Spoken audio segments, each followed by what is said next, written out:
Hello everyone, my name's Sandra and I'm 28. I live in Houston, Texas, but I'm planning to move out soon.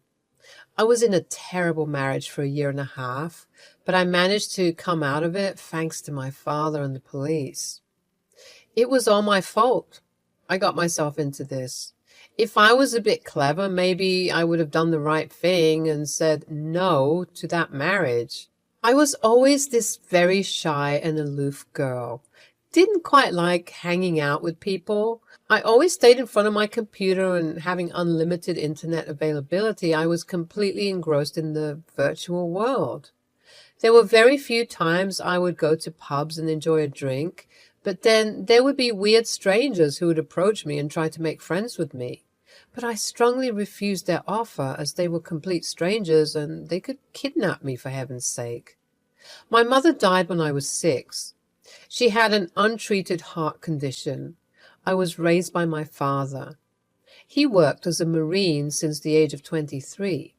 He would often leave us for long journeys through adventurous waters and explore new things. I missed him a lot during those times. He would send letters to my mother and even try to call her whenever there was an opportunity. When my mom died, he came back. He saw me crying like crazy beside the casket.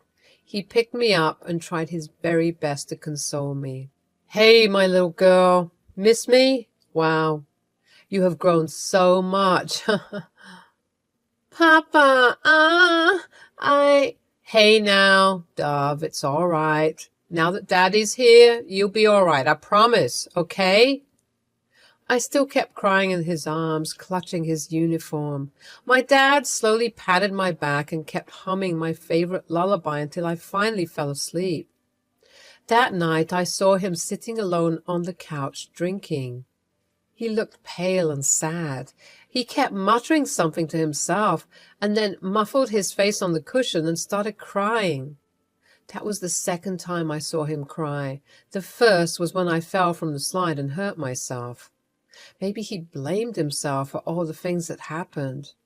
He took a break for 2 months before leaving for work again. Before doing so, he left me with my grandmother, who took care of me while he was away. "Be nice to Granny, okay? She's here for you. You will be a good girl and help her out." And you?" "I'll come back soon, my dove. I told Granny to teach you to bake your favorite sweets and your favorite dishes. You will learn from her well, won't you?" "Yes, Dad, I will." "Next time I come back, I would love to try out your dishes." "Now I must go. My car's waiting. You take care of yourself, honey." He left.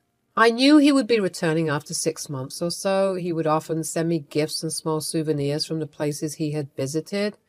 I would mostly stay indoors and help Grandma out with her chores. I avoided playing with kids. I didn't like to. As I grew up, I became more and more dependent on the comfort of my room. My dad eventually sent me back to our old home. I hated going to college. I hated interacting with people. The internet gave me more confidence than the outside world could ever do, each with its own stories waiting to be discovered. It's both thrilling and comforting to talk to people whom I'll probably never meet in person. I can share my thoughts, feelings, and interests with them, knowing that they won't judge me for being an introvert. In this vast sea of connections, I've found friends who truly understand me. Through the screen, I've met people from different cultures, backgrounds, and experiences.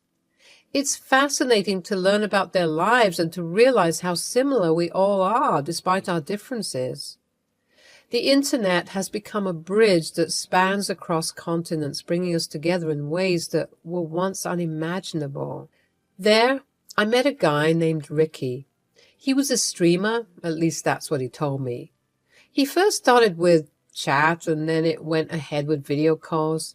I often hid my identity by wearing a Batman mask, and he would put a scarf around his face and wear a beanie. "Hi, Sandra. It's great to see you, finally."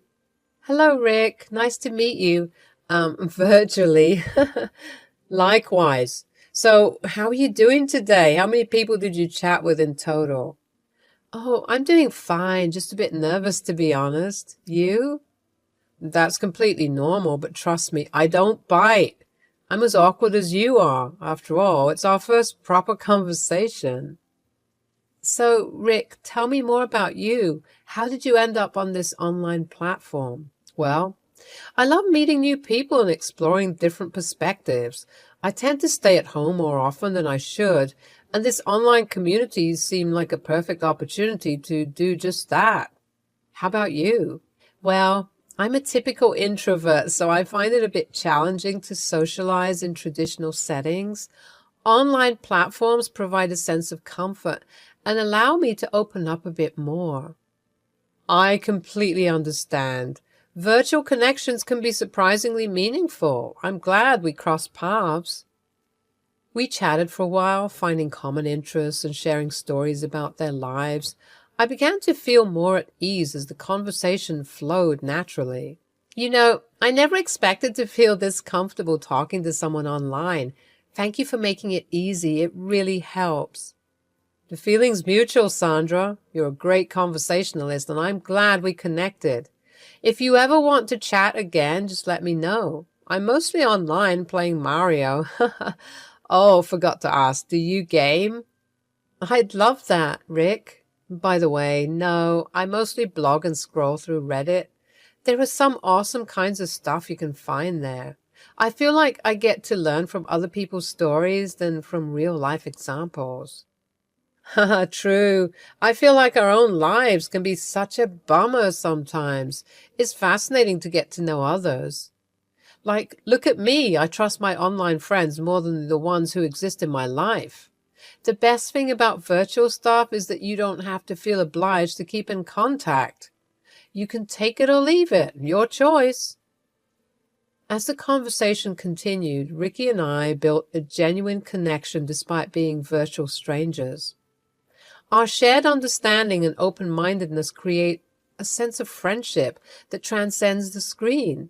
I'm not sure where this journey will lead me, but one thing is certain. My online experiences have shaped who I am. As I continue to navigate through life, I know that the lessons I've learned from my digital haven will always be a part of me. My father, on the other hand, is a very careful person. If he finds out that I'm making friends who I haven't even seen, he would get super pissed. The last time he came to me, he sat me down and ended up lecturing me during dinner. How are your studies, Dove? Dad, I've graduated. Well, you wouldn't know. You didn't come.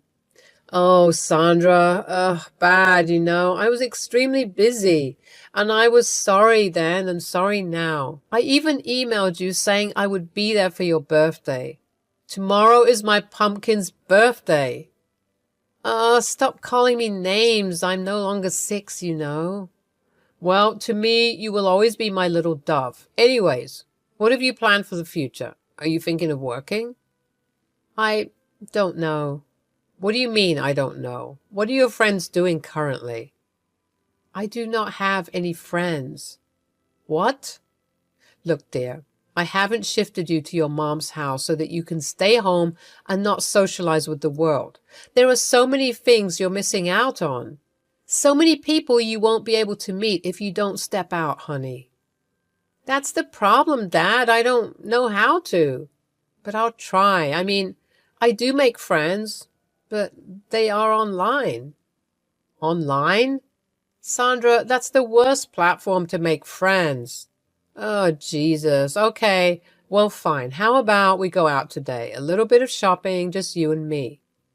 I haven't been out at all recently. I don't know if I can or... Absolutely you can, Sandra. You have to try it. This is not a healthy way of living. I understand ever since Marissa died, you have become... Why are you bringing Mom into this? What are you trying to suggest? I am not suggesting anything, honey. I'm just saying that there are ways to move on from grievances. As much as we both love your mom, we must learn to move on. I don't know why, but I got very angry. I slammed the table and stood up. I didn't even want to finish my food. I took my plates towards the sink. Sandra, do not give your father that attitude, please. I was trying to help you. Why don't you understand? You don't know anything about me, so don't even try to. I was so angry. I went online to find Rick. In the beginning, Ricky seemed like a nice person, understanding and willing to listen. I appreciated having someone to talk to, especially about the frustration that had been building up within me. Being an introvert, I always found comfort and solace in the familiarity of my home and the company of my computer screen. While others ventured out into the world, I preferred the safety of my virtual haven where I could be myself without the pressure of face-to-face interactions. My father had been pushing me more often lately, ever since I told him that I spend most of my life online. I knew this would happen. He wouldn't understand. He believed that staying confined within the walls of my room would hinder my growth and personal development. He wanted me to experience life outside my comfort zone, and that thought terrified me. I would vent my frustrations to Ricky, hoping he would understand my predicament. Hey, Sandra, do you want to meet up? I mean, we both are introverts, so we can meet up someplace that is quiet with not many people. I know a place like that. I don't know. I feel like it's really sudden. I need time to think. I just wanted to tell you whatever was going on. All right, no worries. I can wait. Whenever you feel like it, you can always drop by. Here, take my address. You're always welcome. Why are you being so nice to me? I'm a stranger, am I not? Because I like you. Like me? Are you serious? Yes. I know it sounds strange from my mouth, but I want to get to know you. And if you ever feel the same, you know where to meet me.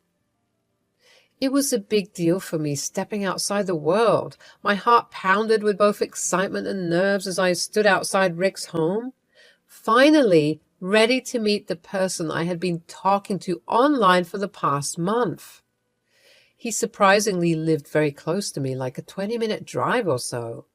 I took a deep breath, gathering my courage before knocking on the weathered wooden door. It creaked open, revealing Rick with a warm smile that instantly eased my apprehension. He was quite a charming young man. His home might not have been what one would call complimenting at first glance, but there was something endearing about it. It exuded a sense of authenticity and the lived-in charm that made it feel welcoming. As I stepped inside, I couldn't help but notice the small details that revealed a lot about Ricky's character. The bookshelves filled with well-loved classics, the stack of board games, his computer setup, etc. Welcome to my humble abode. Your gracious presence was much needed, my fair master. Some game language I probably won't understand, but thank you. This is quite a cozy place. Do you live alone? Nope, my fair princess. I live with my mom. She lives downstairs. I have the top floor all to myself. Come, I'll show you around. We spent the day talking, laughing, and discovering even more about each other. Meeting in person added depth to our connection, and I felt a newfound appreciation for the person behind the screen. Rick was just as kind and genuine as I had imagined, and his quirky sense of humor only made me like him more. As the sun dipped below the horizon, Rick suggested we take a stroll outside, and I agreed without hesitation. As we wandered along the nearby park, the conversation flowed effortlessly, and my initial nervousness transformed into a feeling of comfort and ease. Being with him in person felt like an extension of our online chats, but with an added layer of intimacy that only face-to-face interactions could bring. Wait, are you telling me you didn't celebrate your birthday? Yeah, I didn't feel like it. Plus, my dad was really mean. I didn't know how to face him after the argument we had. Oh, I'm so sorry that it happened. I'm sure he'll come around. He's your father, after all. I made a mistake. I trusted him too much. I felt like his words were honey, but I didn't realize that I was just like one of his games. When we started to date, he became an overly possessive and jealous boyfriend. He would always make me talk to him on the phone or online. If I ever tried to chat with anyone else, he would get angry. He kept saying that he loved me a lot and wanted to protect me. I believed him. Why did I believe him? As our relationship grew stronger, it became apparent that his mother didn't approve of me. It was disheartening to know that she harbored such negative feelings towards me, someone she hadn't even met in person. Her disapproval weighed on me, and I couldn't help but wonder why she couldn't see the love and care we had for each other. Rick's close relationship with his mother was evident, and he often referred to himself as a mama's boy. While I respected the bond they shared, it also created a sense of distance between us. I understood that family was essential to him, but I couldn't help feeling like an outsider trying to navigate the complexities of his mother's disapproval. The strangest thing ever, though, was that his mother low-key wanted us to marry off. She knew I had no one in the world, and my father doesn't stay with me. She probably thought I would be a great servant to her needs. Not every parent is perfect. Look at your dad, for instance. At least my mother cares about me. Please, Rick, you know when you talk like that, it really hurts. Then, you know I'm the only one for you right now. Your dad doesn't love you. I do. So stop complaining so much about my life and try to compromise. We had a secret marriage. Ricky didn't allow me to invite my father, saying that he would never approve of this wedding. He successfully brainwashed me into thinking that my dad doesn't love me. I silently got married to him. I knew I have landed myself in dangerous waters. But I was a weak character. Call me a lame woman, but my personality was molded by my surroundings, and I blame myself for not trying. After a few months of marriage, I began to see a side of his mother that I had never expected, one that was filled with cruelty and malice. She seemed to take pleasure in torturing me emotionally, making me question my worth and leaving me feeling broken and defeated. It started with subtle comments and passive-aggressive remarks, chipping away at my self-esteem bit by bit. I tried to brush it off, believing that her disapproval would fade with time, but instead it intensified, turning into a full-blown campaign of emotional torment. What is this? Do you call this food? You expect my boy to eat this atrocity? Go make it again, stupid girl. Or, why is there so much dirt here? Are you blind? What a shabby girl. Or, get up, lazy girl. Take the trash out. Now, Jesus, have your parents taught you nothing? Her words cut like a knife, leaving scars that ran deep within my soul. She would question my every decision, belittle my achievements, and manipulate situations to make me feel unworthy of Ricky's love. And my amazing husband would be in his room either listening to a song or playing video games. It felt like I was trapped in a never-ending nightmare, and no matter how hard I tried, I couldn't escape her grasp. I was pent up with internal rage inside me. My own stupidity and weakness added up to that rage. How could I be so weak? I missed my dad. I was regretting fighting with him. I shouted at him and told him to leave me alone. With a heavy heart, he left a few days after my birthday. Now I was stuck here. I deserved every bit of it. One day, I was not feeling really well. I felt very feverish, so I tucked myself on the sofa. I thought maybe a nap would do me some good. I was almost asleep when suddenly a cold gush of water was violently splashed at me. I woke up extremely startled and panicky. It was Allie. She had a disgusted look on her face. What the hell are you doing sleeping on our couch? Did you go get our groceries as ordered? I stayed silent. Oh, I see. You want your old mother-in-law to do all the dirty work while you laze around, you devil. She slapped my face and started calling out Ricky's name. I couldn't take it anymore. I lashed out. I am not doing anything for you or your useless son. I've had enough of your bullshit. Go find someone else to bother. I can't and I won't. I didn't get a single respect from this family, and I don't care anymore. I was about to leave when something blunt fell on the back of my head. I blacked out. When I woke up, I saw myself in a semi-dark room. There was a small bulb lit at the center of the room. My head was hurting. I tried to get up on my feet, but I wobbled and fell down again. It was hurting everywhere. Where was I? I could hear muffled sounds from somewhere. It grew louder as it approached me. I tried to crawl toward the sound and found a metal door with a small window. I took its support to get up on my feet. It latched open and I saw Ricky grinning at me. "Oh, is my wife scared of the dark?" "What is this, Ricky? Please, get me out of here. This is not funny." "Shut up. This is exactly what you get for raising your voice at my mother. Now, I will make sure you never see the day ever again." Please, Ricky. I'm sorry. I'll do anything. I promise I won't complain. Please let me out. I beg you." "Not so soon, Buttercup. If you behave, I might think of releasing you. For now, this would be your little cave. It's not like you like going out anyways, and besides, who do you have? Your mom is dead. Your dad doesn't love you. You're nothing but a forgotten soul. My house gave you a chance to start over, but you wasted it." "I'll make up for it. I really didn't mean to, Ricky. Please let me out. I don't like being in the dark."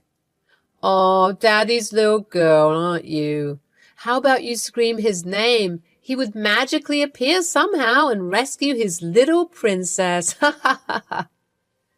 He shut the window and went away. As I sat in the cold, dark basement, fear and anger coursed through my veins. How did things escalate to this point? All I had done was refuse to follow my mother-in-law's unreasonable orders, and now I was paying the price for standing up for myself. As I reached my pockets, I felt my phone.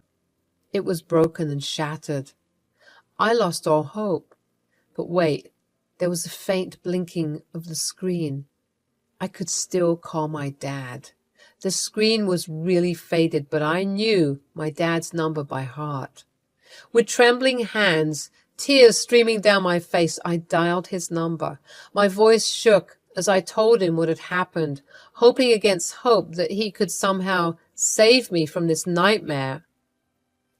2 days later, when I was half dead and despair threatened to consume me entirely, I heard a car pull up outside the house. My heart pounded in my chest as I strained to hear the sound of the footsteps coming down the stairs. When the door swung open, revealing my father standing tall and unwavering, a mix of relief and disbelief washed over me. I couldn't believe he had dropped everything and rushed to my aid. He brought a few cops along with him. Rick and Allie were immediately arrested. They were trying their best to lie, but were in vain. "You have no idea what you both have waiting at court, you psychopaths. What have you done to my little girl?" "Sir, we are truly sorry. We meant no harm. I was thinking of releasing her today, I swear." "And who are you to decide the punishment for my daughter? You look like something out of a sewer, pathetic little scumbag." "Okay, come on, Sandra. Let's go." As my dad escorted me out of that dark basement, I felt a newfound sense of courage and determination. The ordeal was far from easy, but it had shown me that I could face challenges head-on with the unwavering support of my Marine dad by my side. From that day forward, I vowed to stand up for myself and never let anyone take away my voice. I just hope Ricky and his mom rot in jail. I'm planning to move to New Orleans with my dad. Texas was not safe for me anymore. And yeah, I will make sure not to ever rely on online strangers anymore. Lesson learned.